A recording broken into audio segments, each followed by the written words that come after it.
Hi, everybody. Welcome to the second installment of Just Juleigh Presents Rosé All Day, Just Juleigh and Juleigh's a Mess. We are anticipating the arrival of Ashley Taylor. She was having some issues. Here she is. Yay. Yay. She's joining. She's joining now. So I'm going to add her. She's so excited. Hi. Hi. How are you? I think we should just get rid of this. Yeah, there we go. That's better. She was Hang on a second. it. I had past tense. No, leave it.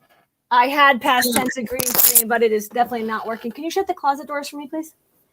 Sorry. I had a plan.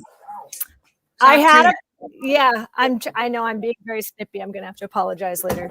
I had a plan, and then my plan failed, and then I had computer difficulties, and now, You're here.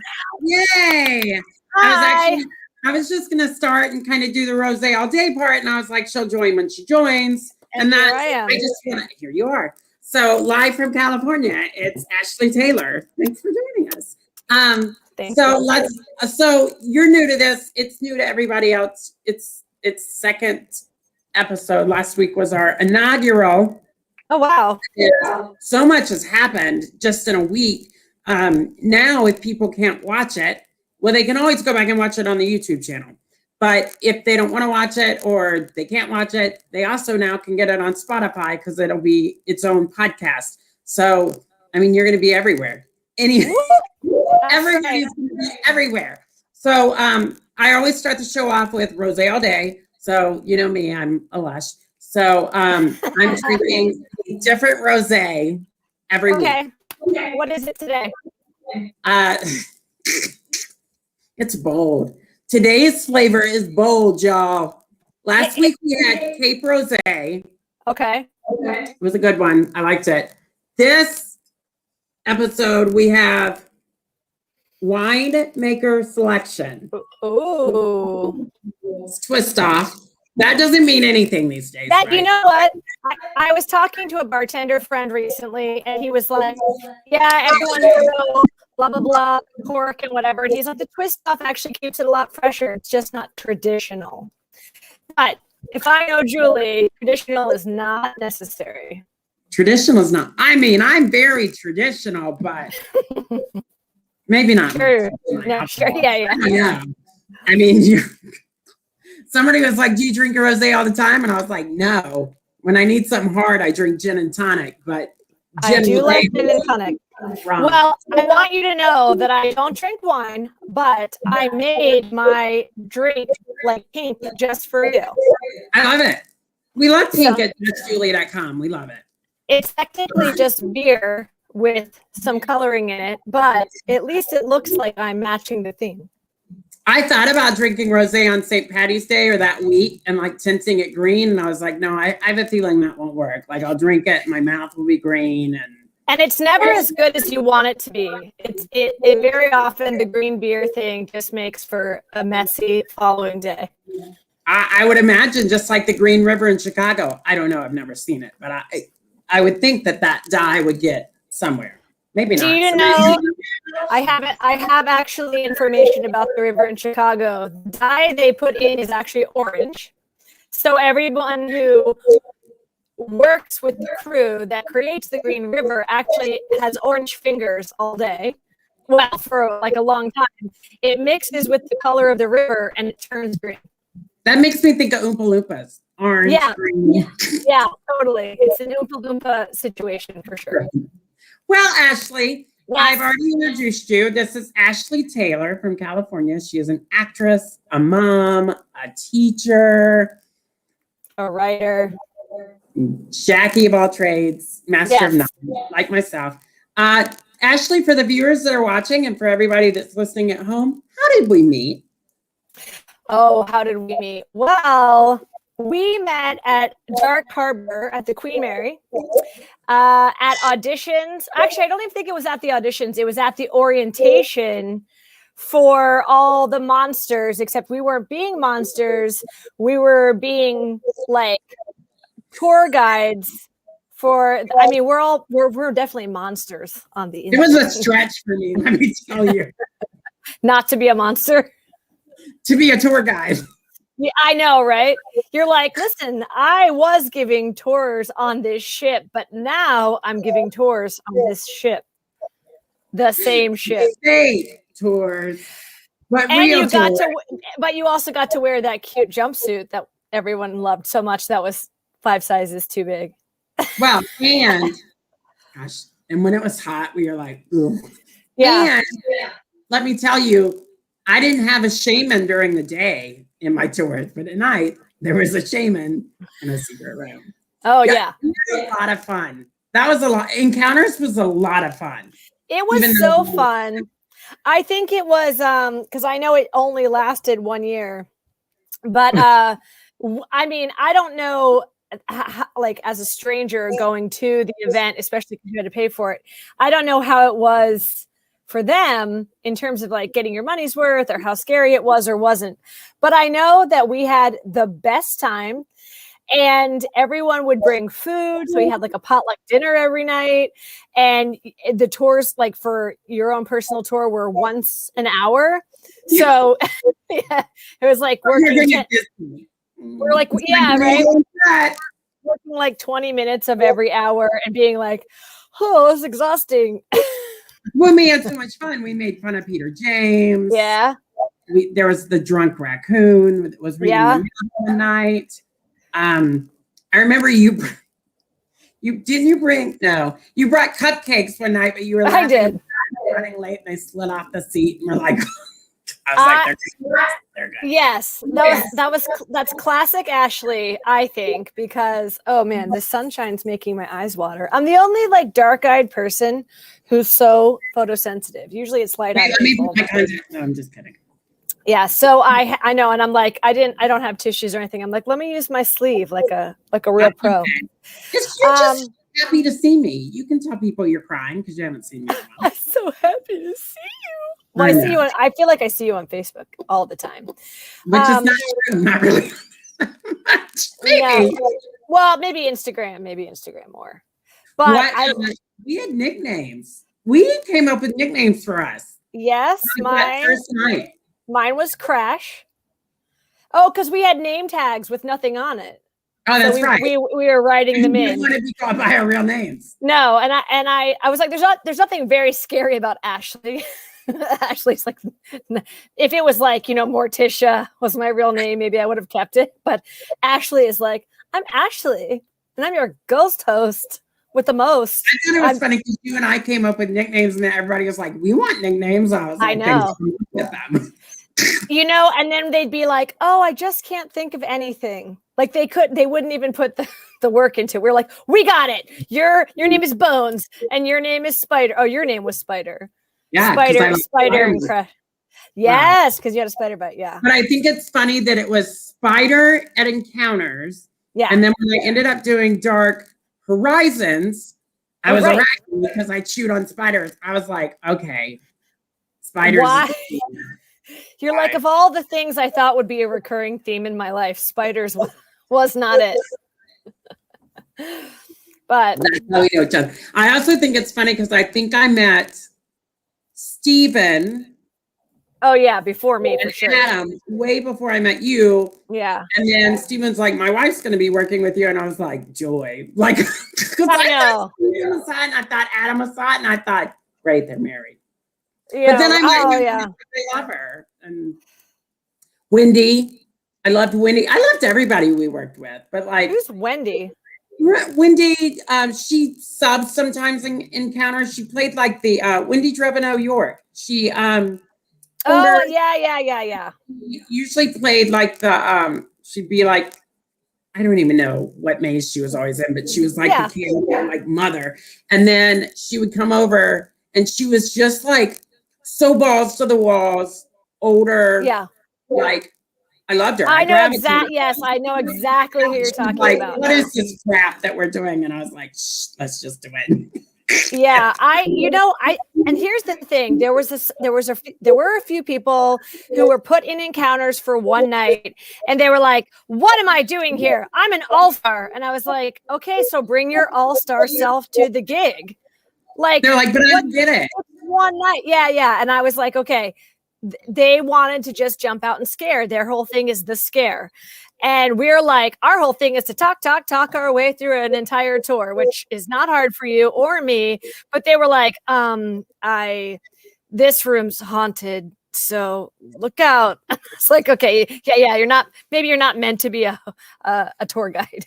Well, then I laughed too, because I mean, I worked there during the day and I thought the ship was haunted. We talked about this a little bit last week because I had Sean Lewis.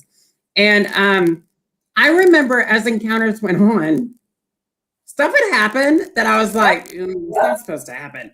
And then there were some people on our cast that were like, it's not haunted. And I was like, okay. But then so as the event went on, I would literally, the days that I had to work and then I was going to change to do Harbor, I would walk through the engine room and I'd be like, okay, don't hurt me. Don't hurt Ashley. Don't hurt Victor. Don't hurt Wendy. We're just making fun. Yeah. Like I would walk through the whole engine and I'd be like, don't mess with us. And inevitably, whoever I didn't mention, they get messed with. And I was like, oh, maybe I should have mentioned them. Or, you know, weird. When I the first tour I gave, it was like I was learning where all the little creaks and clicks and weird shuddering sounds are just naturally, and like using them to freak people out. And then there was one time where we were in that tiny room that belonged to Half Hatch Harry. Mm-hmm. And I was like, hello. And I told all the people on the tour, yell hello, and he'll yell back to you. And everyone's like, oh yeah, okay, hello. And we heard, oh. And I was like, oh yeah. And normally, in character, I'd be like, oh, he heard you. That's so spooky. And instead I was like, let's get the heck out of here. Let's go up the stairs. Go. It was creepy. Yeah. And there were times I didn't like doing it alone. Or I'd have to pick on the girl that was in the cage or the guy that was in the cage, and they were like, get me out of here. And I was like, I can't, girl. I can't. Or they'd be like panicked. And I'm like, I really think it's haunted. So odds are you're probably being messed with. Yeah, honestly. And Stephen can tell you so many stories just from being there all the way from April through October, building stuff. He can tell you all kinds of crazy stories of things that happen there. People think it's not haunted. I actually told Sean last week, it's been shuttered for so long because of COVID. I would give eyes right now to walk back on that ship and just be like, hey, y'all, what's up? Do you remember? I know, right? I have this stray piece of hair. It's like, it is actually haunting me in front of my face. Yeah. Speaking of haunting, we often talk about current events. Okay. I have been thinking about this all day. I mean, I had a busy day. I had to go to Omaha. I had my consult with my plastic surgeon for breast surgery. We're going to get back to that, right? Because I have questions. Yeah, we can ask about that. Okay, go ahead. And then you have a chance at the end to kind of ask anything that you've ever really wanted to ask me about my journey in XXY, and we'll talk about that later. Okay. But I am so interested. My mom may even be watching.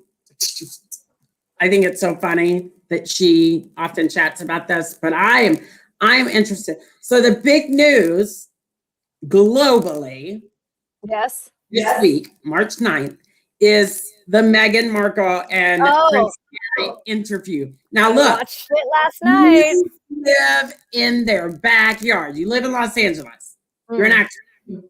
I'm stuck in Nebraska now, so I'm literally clicking on Hulu, and like I don't pay for cable, so I'm like clicking on everything, trying to get odds and ends. And I'm like, I'm asking Ashley. She lives in their backyard. Are people in California talking about this?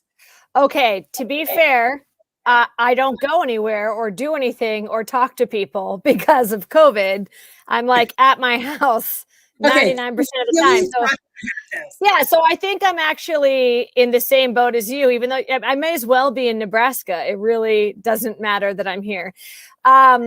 But my friend released this really great series of just snapshots from Twitter, and it was like just totally funked up pictures of the royal family's faces with like the caption, "They're so worried about what this baby might look like."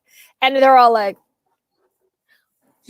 and they're all like, especially Prince Philip, who's like 96 or something and looking like the crypt keeper. And they're like, "Oh, well, we don't want this mystery baby to like mar our good name or our good looks, even though the king and queen are cousins." I don't know if you know that, but they are.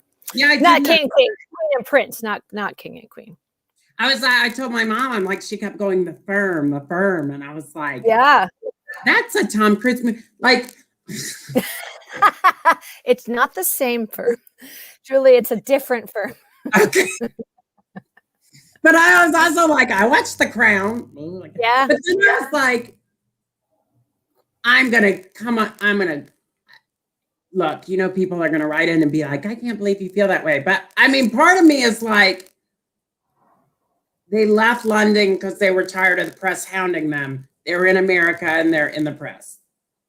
Right. But the difference is, okay, so the main thing that Harry said that I think struck a chord with, at least with Oprah, was that he saw the potential to have history repeat itself.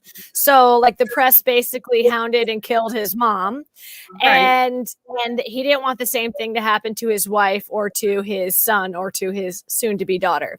And even though in America that is, I feel like the press here is I'm sure they might still hound the famous celebrities, but they're in Montecito, which is, or in Santa Barbara. They're quite a ways away.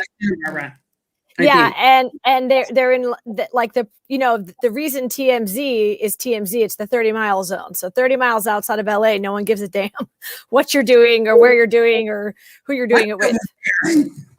So yeah, so they're going to be like, I think, more left alone than they would otherwise. Well, I wish them the best. I wish everybody the best. At the end of the day, I go, I'd probably cut my arms off and my legs off to be a part of the royal family. Yeah, but you would not get to be the person you are right now. You couldn't be outspoken. You probably couldn't have a podcast. You're not allowed to get paid to do anything. So you're totally under the thumb of the crown and the firm. And, and then like you're being judged for it on top of all of that. I know. I'm not saying it's a hard life. I love a good tiara and a designer gown and a hot prince in my. Yeah, I probably wouldn't have a hot prince. My prince would look like Adam Conger. I'd probably get somebody. I'd probably get somebody like like Prince Philip, the male version of Rosie O'Donnell. I'd be like, right. You get some like funky third cousin who came over. I love Rosie. She's great. I don't want to be married to her. Okay. Now our next big thing. They passed they passed the next stimulus check. So you're a couple. You and Steven, big plans for your money? Is Kelly spending it? Okay. So, well, no, I think he did ask if he gets to keep any of it. That was his first question, was like, did I earn any of this money? And I was like, well, none of us earned it per se, unless being in your house is earning money, which I mean, and not that we don't deserve it, but we didn't earn it. That's very different things. But we're going to put it away. So Steven has just started a new business, a woodworking business. I'm sure you've seen me posting all cutting boards and whatnot. Yes. And the furniture he's made. So I think the majority of it's going to go back into the business. I need like just Juleigh Rose all day. Yeah, yes, you do. Well, maybe just, you know what? Oh my gosh. I just thought of something unrelated. I got you a Christmas present. And I just now realized this very second that it never arrived. I ordered it. And I asked you for your address for a Christmas card, but I was actually going to send you a gift, and now I have to follow up on it because I just realized it didn't come. All right, a tax refund that was promised on the 4th. Yeah, right. Yeah, totally. It was just a giant bag of cash. That's all it was. I love it. It never I showed played up. the lottery tonight. If I win the lottery tomorrow night, I'll share a big bag of cash with you. Okay, I'll take it. Anyway, I think any money we have that doesn't go directly to bills is definitely going to go into the new business because we're trying to build it and be like, do independent worker. Any word of Dark Harbor coming back this year? I have not heard anything about anything. I did hear, okay, so the Queen Mary was closed, and during that closure, they were meant to do a ton of repairs for all the ways in which it was falling apart, which I'm sure you're aware of. Like the fact that it's sinking a little bit every year, and that the inside probably is filled with asbestos and like 1970s decor, fancy decor. But I guess they're like in substantial debt. So to some company, and then the company that owns the Queen Mary that owns half the Queen Mary just went bankrupt. Yeah. So I don't feel like there's a lot of chance of it getting fixed up in time. But Dark Harbor, of course, doesn't rely just on open the village. Only the village. Yeah. So I know they had discussions about whether or not to create some kind of drive-through event, if they could do smaller numbers. But I mean, it's 8,000 to 10,000 people every night. So it'd be really hard to be like 6 feet away when the whole point is to scare you to right here. Yeah. So I don't know. That's true. If I hear anything, I'll let you know. I know. Well, I'm closer to Florida, so maybe Dark Horizon will come back and I'll reprise my role. I'm sure the option of having something open in Florida is way more likely than in California. Maybe. I mean, they're already like masks. We don't do masks anymore. So this is the part of the show called Julie's a Mess. And okay. Full stop. The end. That segment went really well. So the way it works is I tell the guest a story that they've never heard about me. I don't think you've heard this. I was thinking about stories I could try and tell you, and I thought, well, even if I told her the story before, it was 2015 when we worked together, 14. So odds are she may not remember. And my parents were listening tonight, maybe. So I was like, oh, I can't tell like a dirty story. Right. You can't tell like a story. I mean, they're right there looking over me, so I can't be like, oh, no, just put that picture down and pretend they're not listening. Oh, no, it really did fall. So, cheap room. So, so the way it works is I'm going to start the story. And then about midway through the story, I'm going to stop and I'm going to say, in your storyteller voice or in your storyteller way, how do you think it ends? Based on what you know about me, and then you'll tell your story, and then I'll either be like, that's pretty accurate. So for those that don't know, you and Stephen have an adorable little boy. Yeah. He's not really little anymore, is he? He's turning 9 next week. When I met him, happy birthday, Kelly. When I met him, we met one night to get yogurt. Do you remember that? We went to get frozen yogurt one night. Do I remember that? I don't remember that. Yeah, but that's when I met him, and I thought, this kid is the coolest. Like, he is. Had a hoodie, picked out his shoes. Like, I've always been about letting him do him, and he's amazing, and I love him. And because you're an actress and I'm an actress, I thought, what story can I tell her tonight? Inspired by Kelly. Okay. My first acting gig. Oh, all right. So when I was a kid, and later I'll share a picture on my blog. I was like, I got to share the picture. I got to find it because I think it's adorable anyway.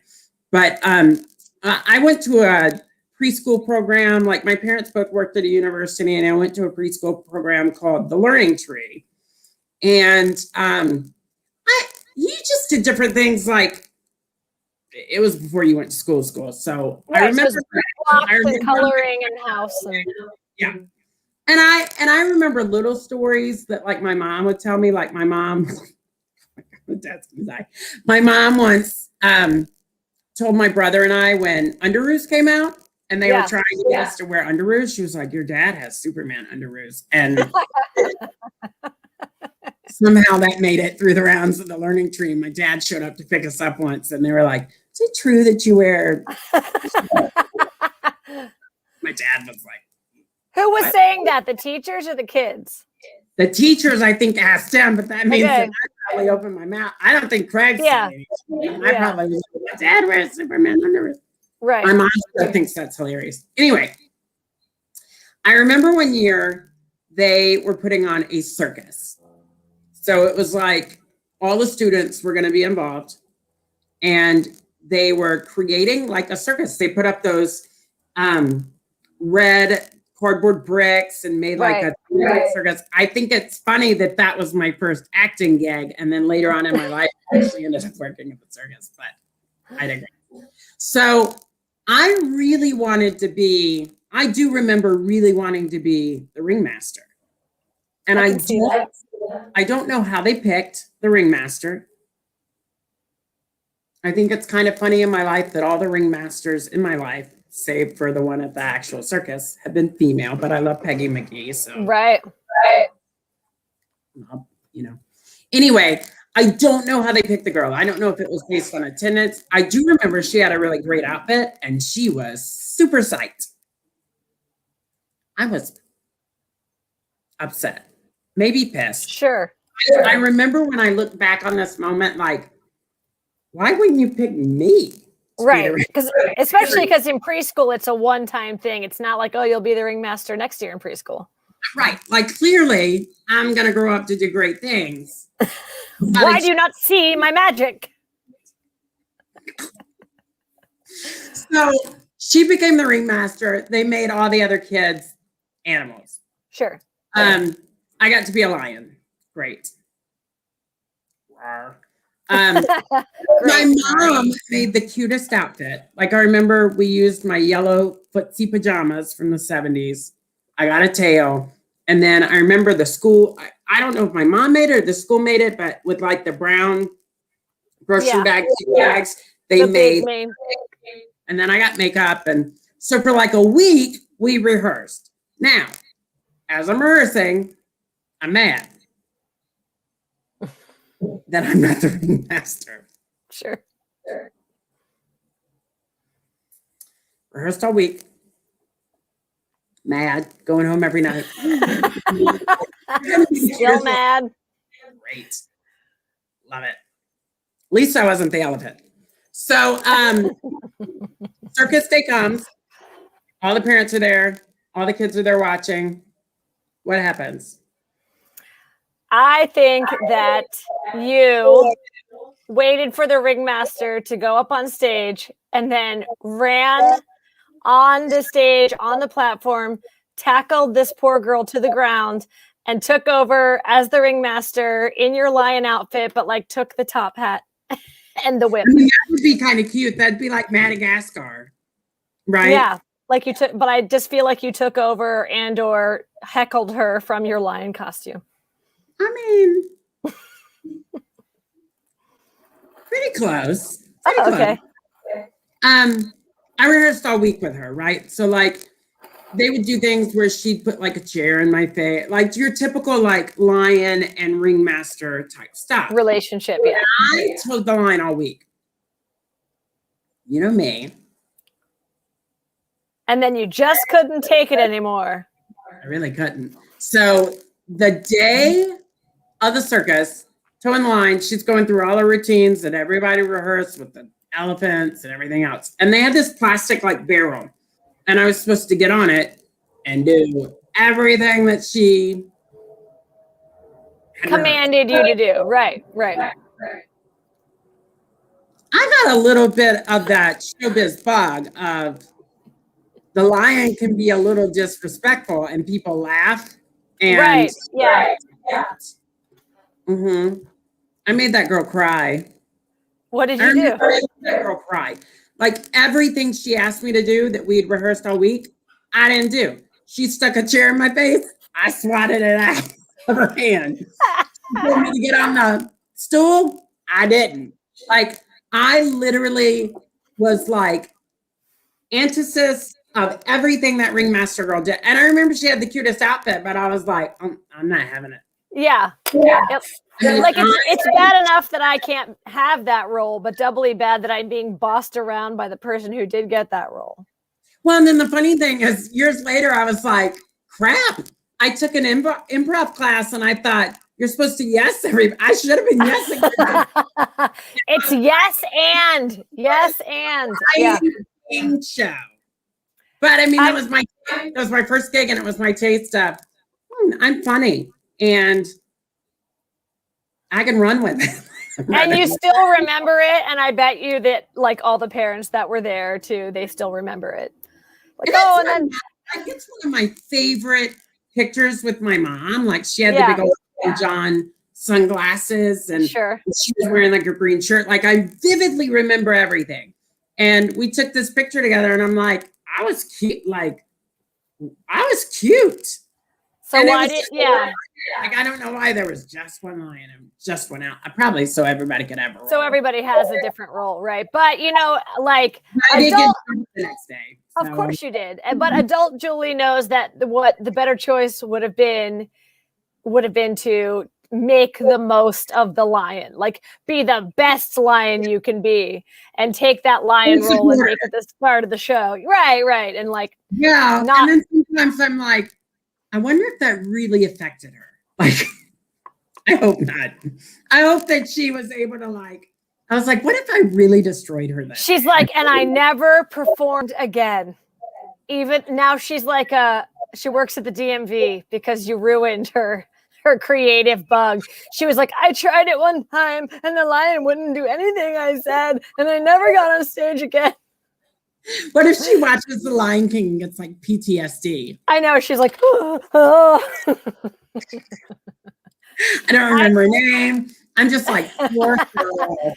You're like, poor whatever her name was. She's probably still cursing Bradford. I hate him. I know. You're like, Bradford, I don't even know what you're talking about. Been there, done that t-shirt. Can I tell you my companion story to your first performing story? Yes, absolutely. Okay. So my cousin Maeve, she's the same age as me, and she took ballet, tap, jazz, and Irish dance.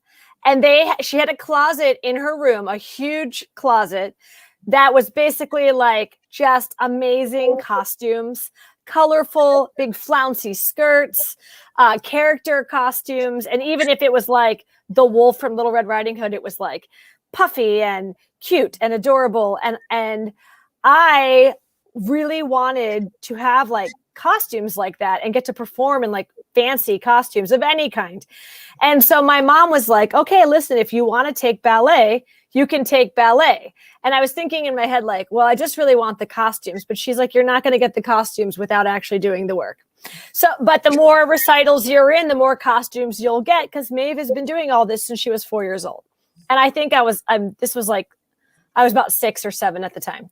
So she enrolled us in ballet, and ballet at the very beginning is extraordinarily boring. And it's a lot of just first position, second position, first position, second position. And I was like, yeah. And I'm like, this is not what I pictured. Like, when are the costumes? When do we get the costumes? So the ballet instructor said, at the end, when we do the recital, everybody will get a part and you'll get a costume that relates to your part.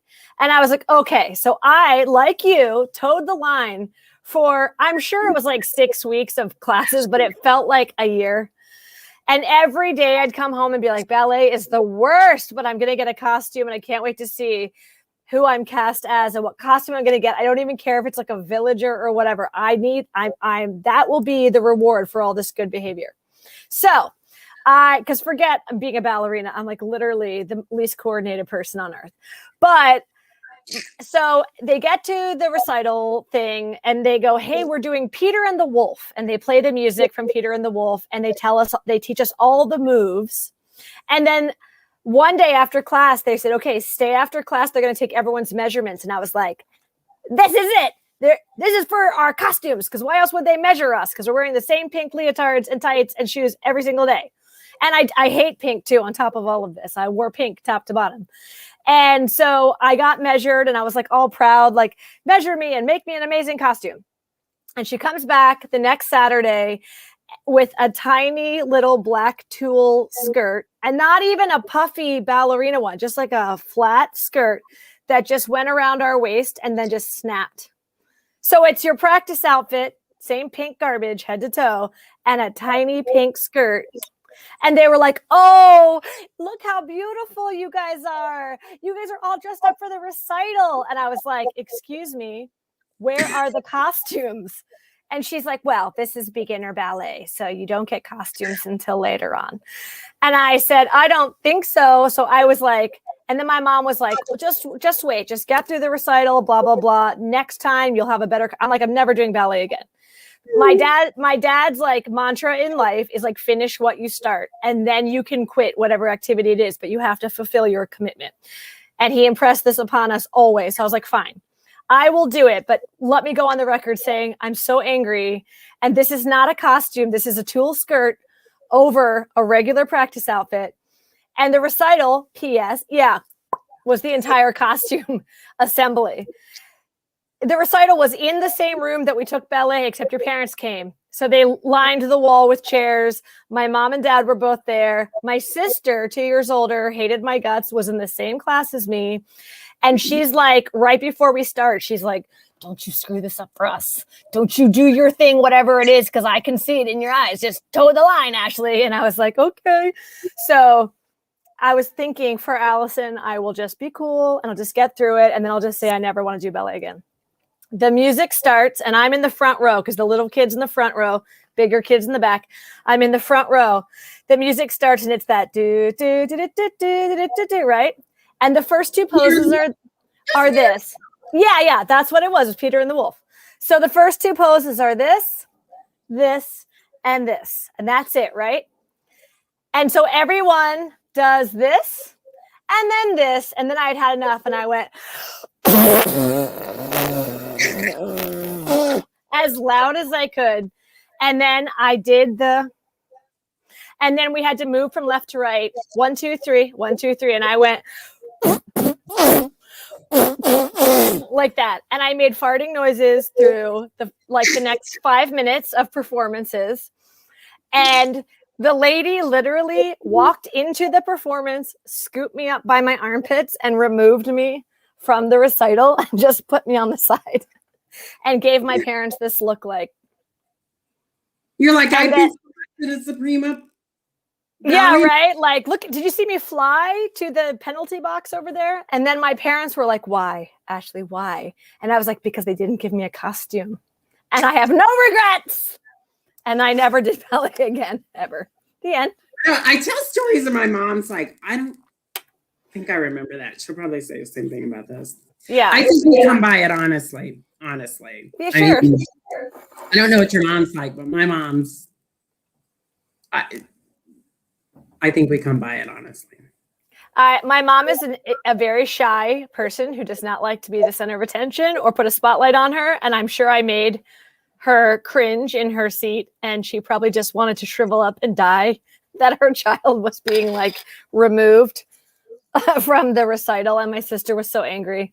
But, you know, I mean, I was promised a costume and they didn't deliver, so they have no one to blame but themselves. You know, somebody that season was like, I can't afford a skirt with a button on it. Okay. Oh. We all have to have skirts with buttons on. Okay. Well, now you just made me feel terrible, but I'm kidding. I mean, we couldn't even get ears or something, just anything like a wolf tail, nothing. Got nothing. My sister took dance and I remember she had the cutest costumes, but it was like the late 80s, early 90s, where everybody had a dance concert, you know, and like my parents would take pictures of her in her dance outfit. And I was like, You're like, I'm over here, but that's cool. Take more pictures of her. It's 10 years between she and I. So, I mean, what? I was a fat, chubby kid. I wouldn't look good in pink tulle and polka dots. They say you're not supposed to wear polka dots when you're bigger. So, whatever. Right. Yeah. Okay. So now. Yes, more. We're segueing into 5 questions. Okay. Actually, a little bit more than that. But I couldn't decide last week, and I started with Sean. I was like, do I ask? I mean, it's my show. Do I ask questions that are predominantly about me, and she tries to answer them? I was like, do we ask questions? So, I mean, there's no rhyme or reason, and it'll probably evolve over the next couple of shows, and maybe it'll find its ground. I don't know. It's kind of like the Actors Studio. Yeah. We all want to be on What's that. your favorite curse word? What do you want to hear God say when you slide into heaven? I answered the curse word one last week. But, I mean, it changes week to week, let's be honest. Yeah, that's true. Last week it was fuck balls. That's a good one. That's a good one. Usually I told my mom today, I was like, again, you may not want to watch tonight. I am known to drop the F-bomb. And she goes, why would you do that? And I'm like, I'm drinking. Well, and in context, you need an F-bomb here and there. I think I will tell you that. You know, you're an adult when your parents start cussing in front of you. I'm not saying they do that, but I'm my mom. Well, my dad used to joke when I'd be like, "Oh shit," he'd be like, "Where the fuck did you hear that word?" You know, like that was his joke. My mom's just like, "Oh, Ashley, there's a better choice." Like, I'm like, "Oh, okay." So like, you can't say the really bad ones in front of her, but you can, you know.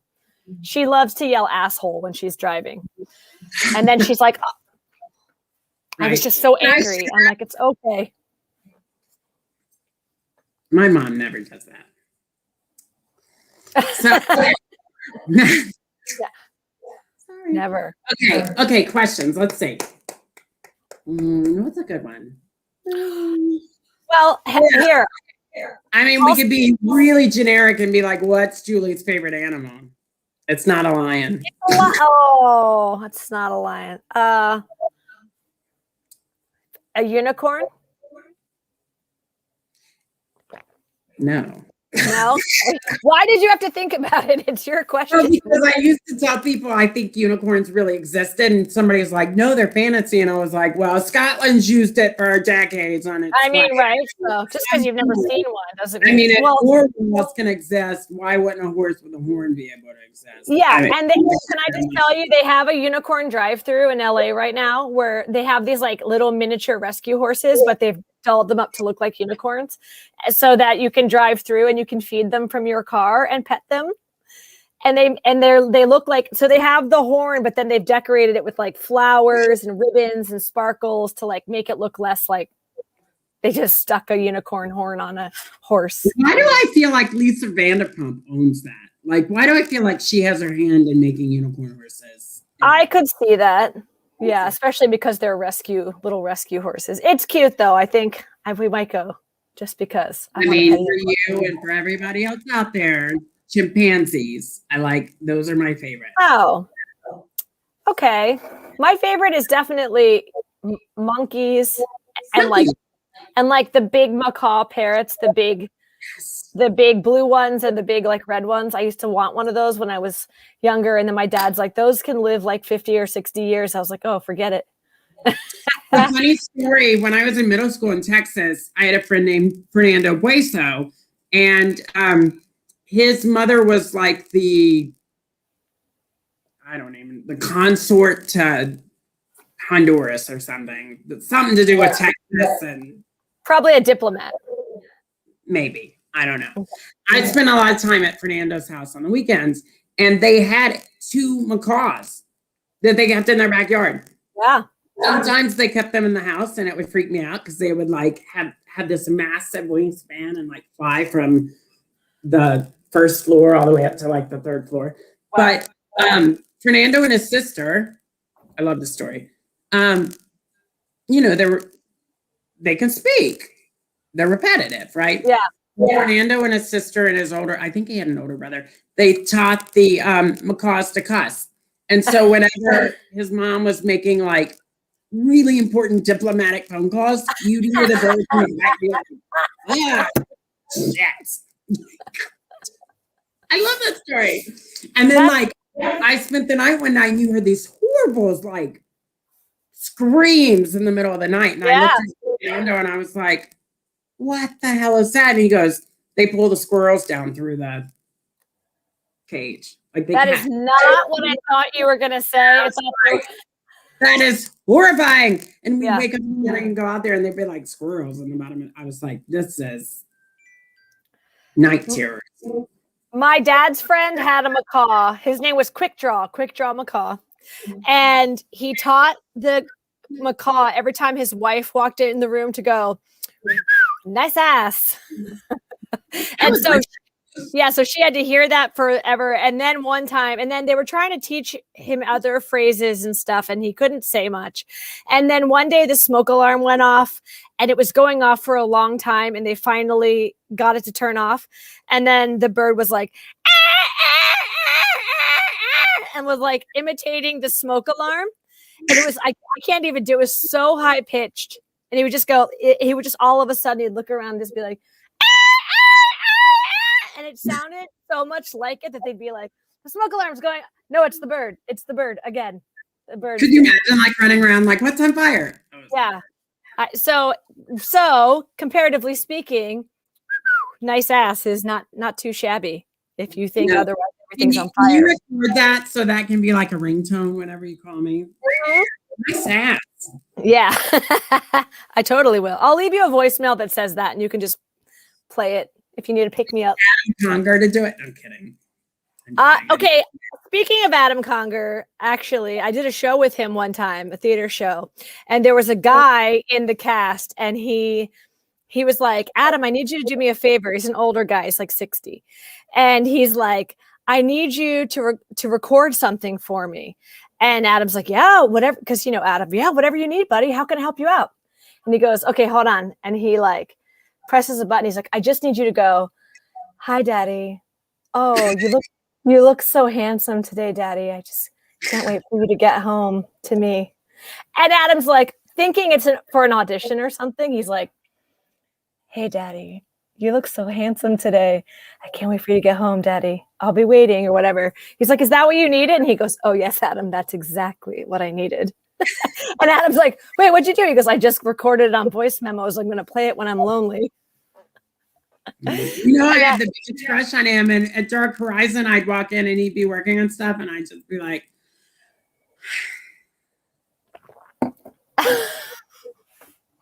and then like we got into this big conversation once about my journey, which you and I are going to talk about later. Sure. And I literally was like, oh, he's really interested. And I told him, and he was like mind blown. And I was like, yep. Yep. And I don't know what else to say to you right now. Yep. Yeah. Okay. Well, he's in Missouri right now, so he's not that far. Oh my God. He's like right next door, Nebraska. Yeah. I get a truck at the end of the month. Maybe I just drive. Well, he's with his whole family, so that might be it. Does it matter? It does. It does. Julie, just so you know. Yeah, right? Lion. Get that lion out. I've been sitting on my foot this entire time, and now it's asleep. So I have to fix it. Okay. Yeah. Woo! Sit on my other foot. Let's go ahead. Is this another question? Yeah, because they're like fine. And we're filling the void. So what did you have one for? Well, I'm gonna ask you. Okay. Later, I'll be like, look, that's the way we do it. Oh, right, because later I get to ask you whatever questions I want to know. Yeah. Okay. So okay. Question number 2. Okay. If you could cast me in any role at Dark Harbor and it not be encounters, I'd be a good fit for it. Okay. It's different. I mean, maybe not, because I feel like same person, but okay. Yeah, no, I understand because it was not Julie, but you did come to the cast party as Miss America, which was pretty great. So I would say either. I think I won. I think you did too. You certainly, if you didn't win, you were definitely on the stage with like all the finalists. So the Barker, who's above the gate welcoming everyone in and talking to them very specifically, because that is not an easy job, and definitely one that I remember asking about that job because it seemed like the most fun. But you have to have really good improv chops. You have to be like racy but not dirty because there are kids there, and you have to be like you have to be. Well, I brought Killy 2 years in a row, and a couple times I was like, earmuffs. And now you can listen again. So that would be a great job for you because you get like a really cool ringmastery style outfit. And also they get to kind of like, they get to make fun of people, but in like a really funny, flirty, evil way. Because that's exactly what really I ended up doing at Horizon. Really? Yeah. So I was on Ghost Ship. And me and Kat Bay, she's going to be on later on this month with me. It was either you or her this week, and you said yes first. And she was like, I can't do it. The first time I've ever been on time for anything. But she and I were on the poop deck. I mean, basically, we were cast in that role when Peggy or the other girls were not up there as Captain Kilgrew. That was our role. Like, we were getting them off the ship by going down the plank, but we got to be that. And we even said if we came back the next year, we wanted to be almost like in a crow's nest and doing the same thing. And it was a lot. It's interesting. It's interesting that you said that. And I had a lot of fun doing it. I mean, you were born to just be like, because it takes a certain amount of humor. Because I mean, okay, anyone can improv a bunch of nonsense, but it has to be entertaining and it has to be like personal. So you have to look at someone, make like snap decisions about what you're gonna either pick on or you know. No, and I think too, like, but nicely.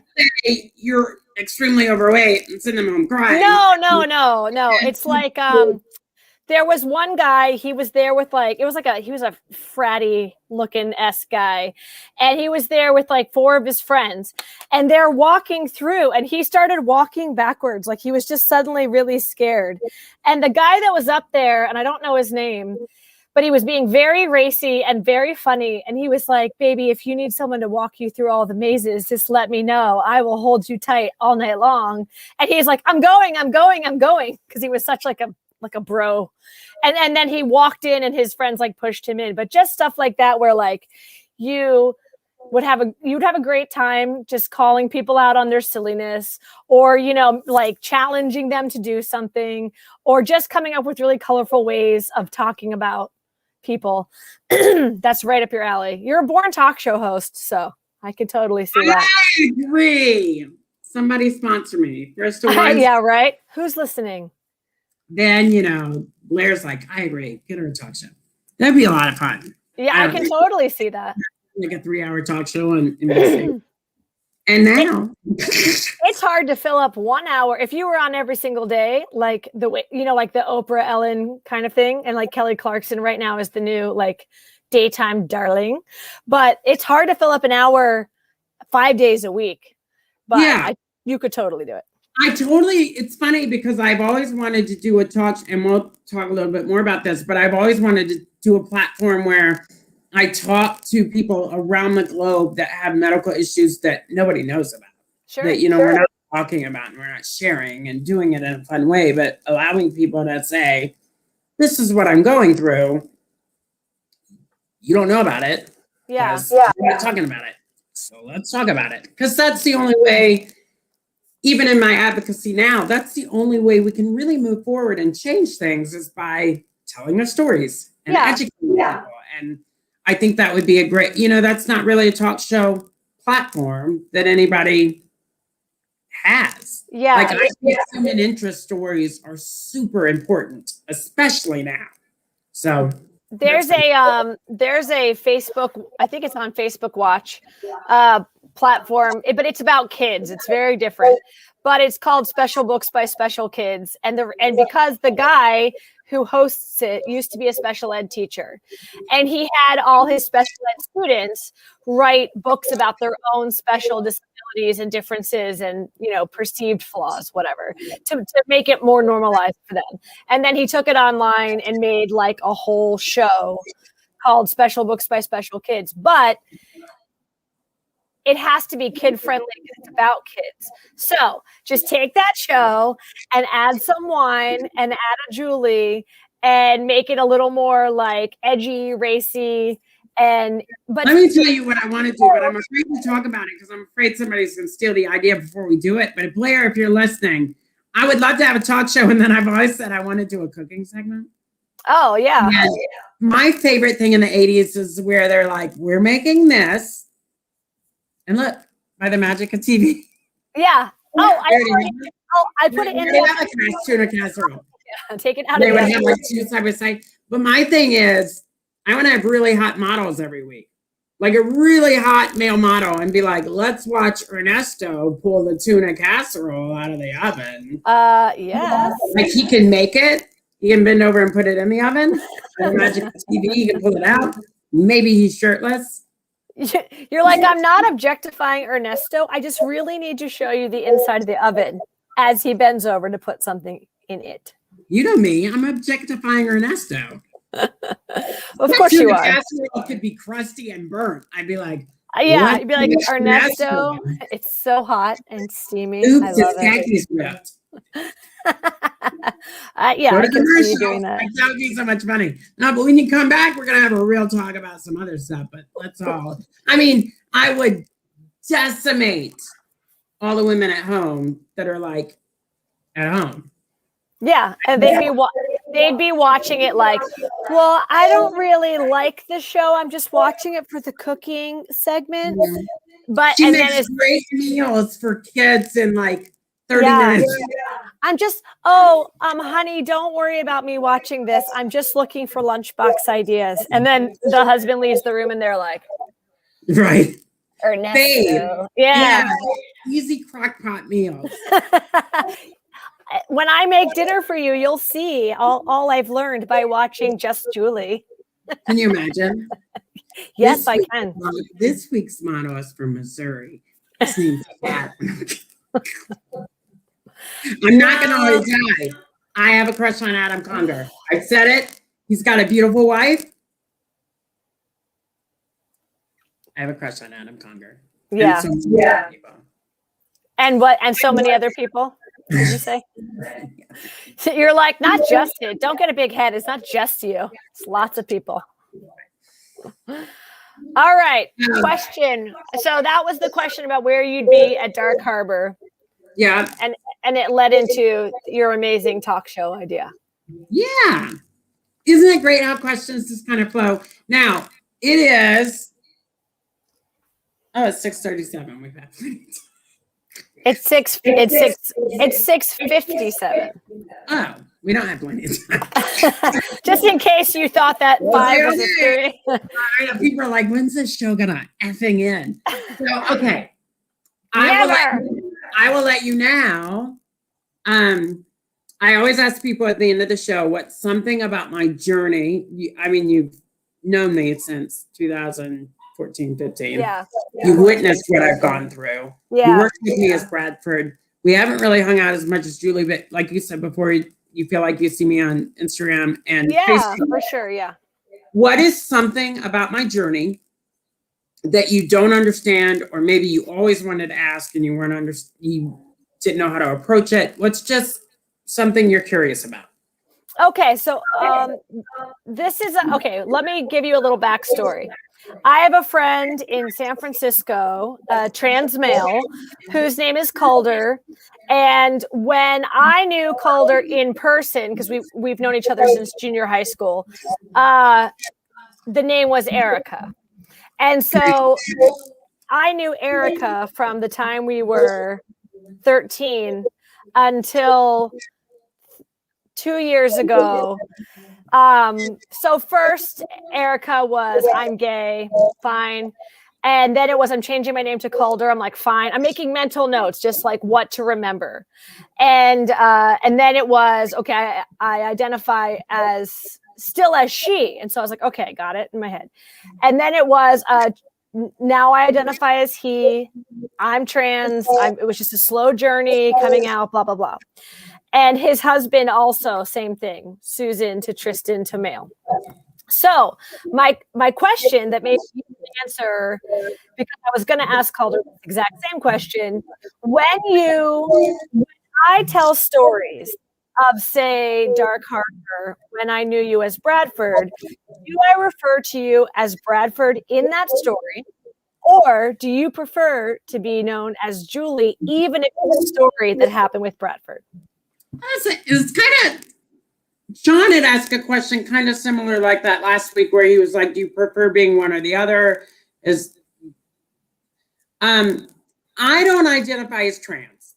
I'm not trans, I'm intersex. Yes, I know. That's why it's a question specifically for you. I've never understood. So I often say to, when I'm asked this question, I've never understood. A lot of trans people, when they're born, feel like they're in the wrong body.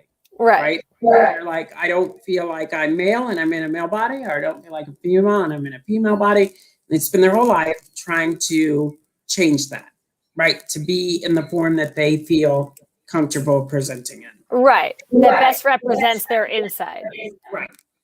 As an intersex person, I never felt I was more female or more male. I felt split. I have felt split my entire life. Now, 3 years ago, when I started to make the transition based on medical reasons. Right. So they said, you need to do this and it's going to cause a full swing to the female into your spectrum. People are like, oh, you're transitioning. I'm not. Right. You're just female and male. I still had female and male parts. It's kind of like moving apartments. I was just moving from the apartment all the way into the female apartment house. And for 43 years, I was Bradford, and now I'm Juleigh. Early on, my genetic counselor was like, you need to just focus on Juleigh. It's Juleigh, Juleigh, Juleigh. The rest will be a hindrance to you. I never felt that way.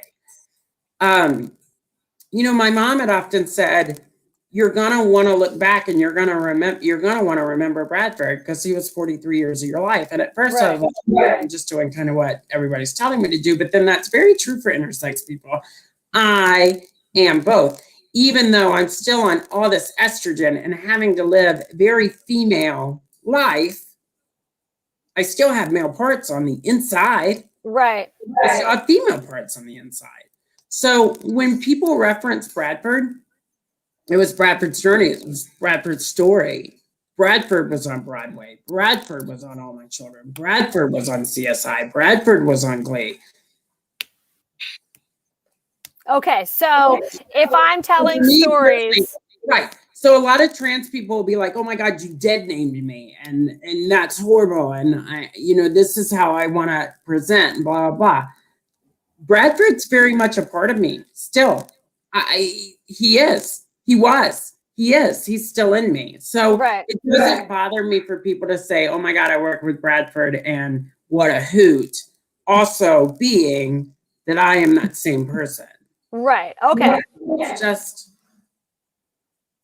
the way I explained it last week and the way I kind of explained it at the NIH when they said, this is what you kind of have to do. I said, oh, been in a Pinto all my life. It's falling apart. It's a junk car. You're giving me a BMW to finish the race. Same driver. Right. Yeah, totally. So the same way that Juleigh was a real part of you when you were only Bradford, right? Visually, Bradford is still a part of you as Juleigh. Yeah. Okay. So I always say, I tell stories like I'll be talking to Steven and I'll say something Julie, and he's like, what are you talking about? Because he's trying to place a Julie at Dark Harbor. And I'm like, Bradford. And he's like, right, no, Julie, yes, I totally know what you're saying now, but he needs like clarification because there's just so many dang people at Dark Harbor. He thinks he's forgetting someone named Julie. Okay, so I have a phone. He is Bradford. Oh, he doesn't. I mean, it's funny because when he's talking about you specifically, he'll always say Julie, but it's when I say Julie and then I say Dark Harbor that his brain like doesn't connect the two, and so I'm like Bradford, Julie, Bradford. Okay, so here's my second question. Okay. A friend of mine has a son, and he was talking about how he was diagnosed with Klinefelter's, and I was like, I happen to have a certain area of knowledge. Right. And so he's like, yeah, Noah is getting, Joey, you can edit that out, right? On a live show. Joey is getting starting testosterone replacement, blah, blah, blah. So I said, listen, this is your journey. I am not a part of it. It's your son, but I just want to tell you what happened to my friend Julie, because she was presenting male as like a child, and then as a teenager, when they diagnosed this, they started giving hormones, and then recently her doctor said, listen, with all your other issues, that testosterone like overhaul is only doing damage, and you flip it the other way, and estrogen, and your chances of living longer are better. And he's like, what's your point? And I said, my point is, it's your son. He wants to be male. He's already made that clear. And so he obviously is only getting testosterone. But do you feel like if I have information about testosterone and like what happened to you and how it was ultimately damaging, even though it seemed like a really good idea at the time, do I share that information, or do I just go, it's none of my business? I would share it. The great thing about Facebook and the internet and social groupings for Klinefelters is, even with 42 different genetic variations on that spectrum, we are all so different. I know maybe 15 women globally that had similar situations to mine that were told they needed to transition. Okay. Estrogen. Everybody's different. I told my mom today, I'm like, you are your best gauge for your own body. Yeah. I mean, like, you could know 4 people that have MS, and they all have a very different MS. That's very true. They're treated differently. Maybe they're all on different drugs. Maybe Mary feels like she's taking something that's doing wonders for her, but Tiffany's like, nope, that doesn't work for me. And Bob could be like, ugh, ugh, ugh. Like, we're so different that even Klinefelters, and the big push right now is, the NIH came out in 2020, and when you think of the global universe of Klinefelters, XXY, for decades we've been told it's the same thing. Right. And the NIH came out in 2020 of June, and they said it's not. That Klinefelters literally is a disease of the testicles. You have to be XXY to have it, but you're not going to know until you hit puberty if you have it. Right. And, for decades, it's put them on more testosterone. That'll make them more masculine. That'll kind of even kill them. We're both. I mean, even when you think of XXY, and there are a lot of people in the community that are not going to subscribe to this, and they're going to say she's loony and nuts and crazy, but there is research out there. It's coming, but even when you think about it, I have an extra X chromosome. I don't have an extra Y chromosome. Right. I have an extra female chromosome. Now, on that spectrum, we're all going to have different issues. I mean, I had half a uterus, half a pancreas. one ovary, one testicle. None of that was physically told to me until I was 43. Right. Right. Yeah. You And know, the more information you're putting out there, the more it normalizes something people are like, I've never heard of this. Oh, and side note, my friend's son is not XXY, he's XXXY. And but doesn't possess any like any femininity at all. He is like just like straight boy, and he may have internal parts that are different. Yeah, but yeah. Study on that, they're not going to know. Do you know what I mean? Obviously, I'm not going to ask. So. Well, but then you think, but you can be female and be XXX. I mean, you can be male and be XXX, and that's what I mean. He's definitely male, and he's XXXY. And his doctor said that it was the only experience he ever had with XXXY. And so he was like, I don't really know what to tell you, but here are the resources I have. And so my friend, who's the dad, was like, I'm reading these resources, and this pamphlet looks like it was written in 1985, and the information seems so out of date. And so like even just that they don't have any like gender allowances in the documentation. And so I said, listen, I'm just going to give you some resources to just read up and so that you can educate yourself and educate your son, just so you don't say the first doctor who told me what to do to fix him is exactly what we're going to do. I'm like, be aware of what the long-term effects and like what, you know, your doctor might say now, well, the standard issue is to just give them the testosterone shots. And I can be like, let me have you talk to my friend Julie, and you'll say with all her issues that wasn't necessarily the best course of action. That was just the best course of action at that time. Right. And let me be very clear. XXY is just one of 43 different variations. Right. There are men that have Klinefelters and they feel inherently straight and inherently male, and they never want to discuss that they could be female or might be female. It's not even on the radar. Then you have ones that feel, oh my God, I'm female, I just want to transition. Then you have people who feel split and go through their whole life being split.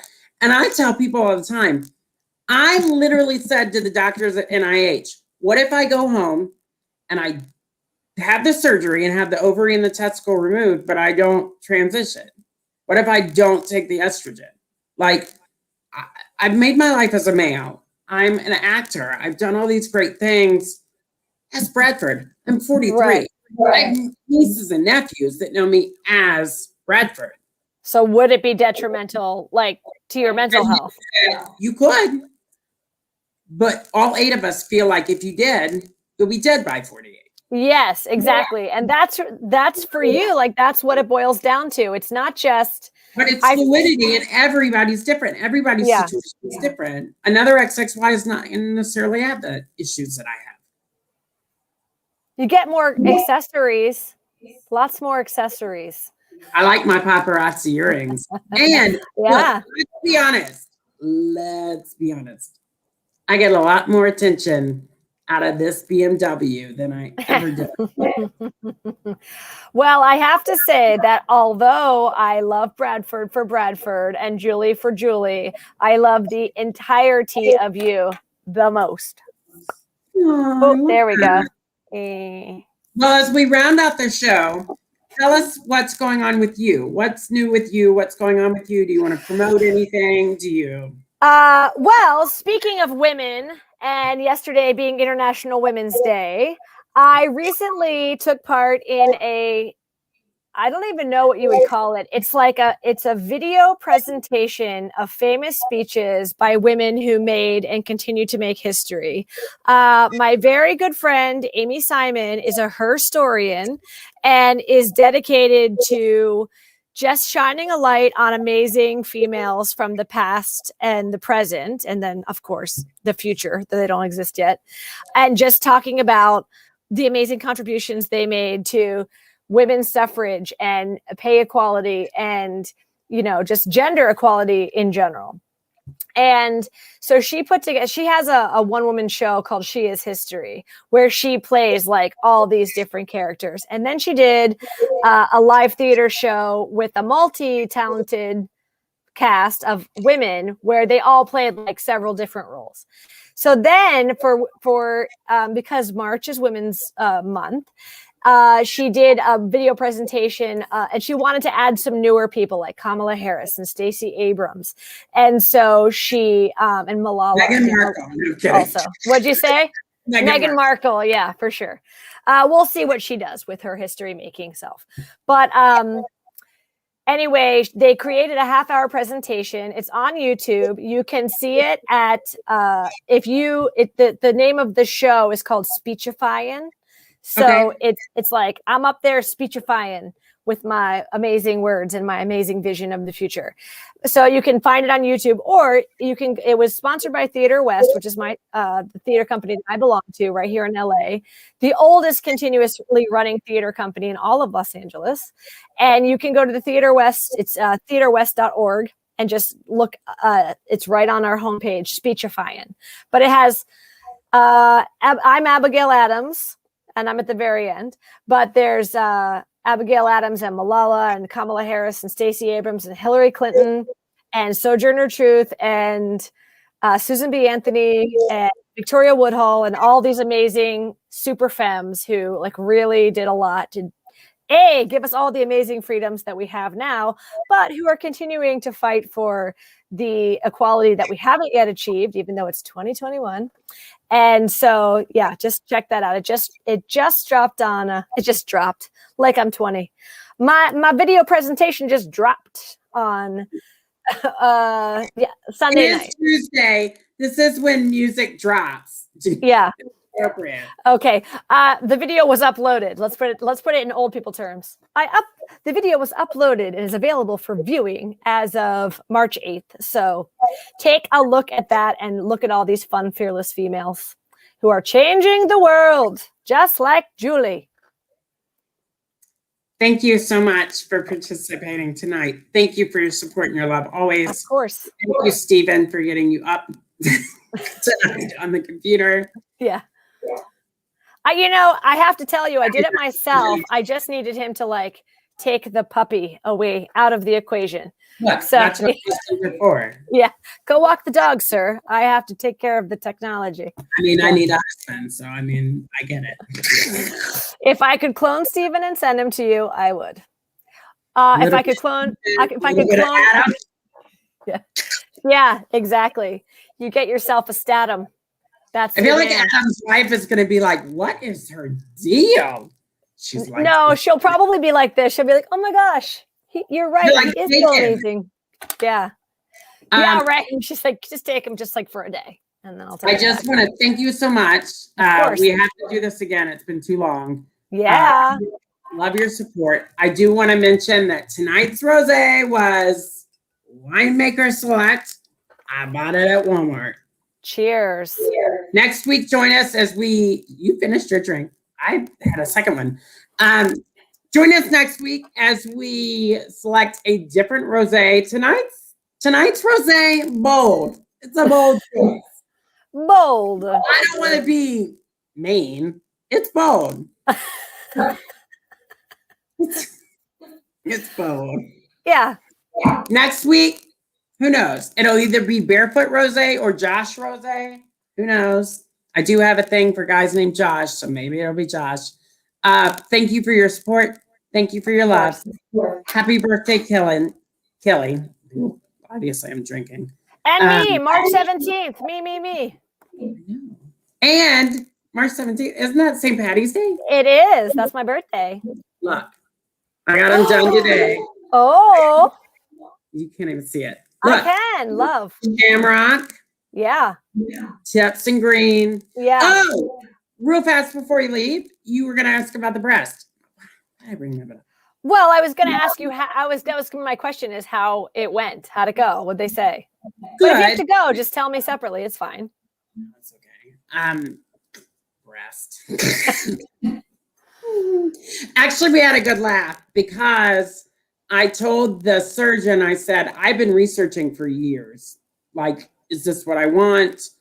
I basically went to him and I said, look, intersex, I get undressed at the end of the night and I see the same breast from high school. And I said, I can't get other surgeries because of my medical issues. And I take the wig off and I take the makeup off and I take the eyelashes off. And I see high school. Right. But I said, it didn't bother me, but now it bothers me. And I'm like, what can we do? And I don't know if insurance will cover it. And that's which is crazy. Which is crazy, by the way. Well, he did say, he was like, look, it affects your mental. That's huge. Yes. And I turned around to him and I said, I don't want to use this as I don't want to use this to get something over something else that somebody else can't get. But I have a huge following. I advocate for the community. This would be the one thing that would allow me to feel complete. Like the new you. Yeah. And he said, well, we'll see what we can do. It looks like I'm a 38C now, so I really just want a fuller, probably a D. Right. He said you'd probably need a lift and an implant. It'd probably put you at a D, maybe a double D, depending on your bra size. And I really hope insurance covers it, because if it doesn't, it's a whopping $10K. Yeah. And I'm going to be on the corner.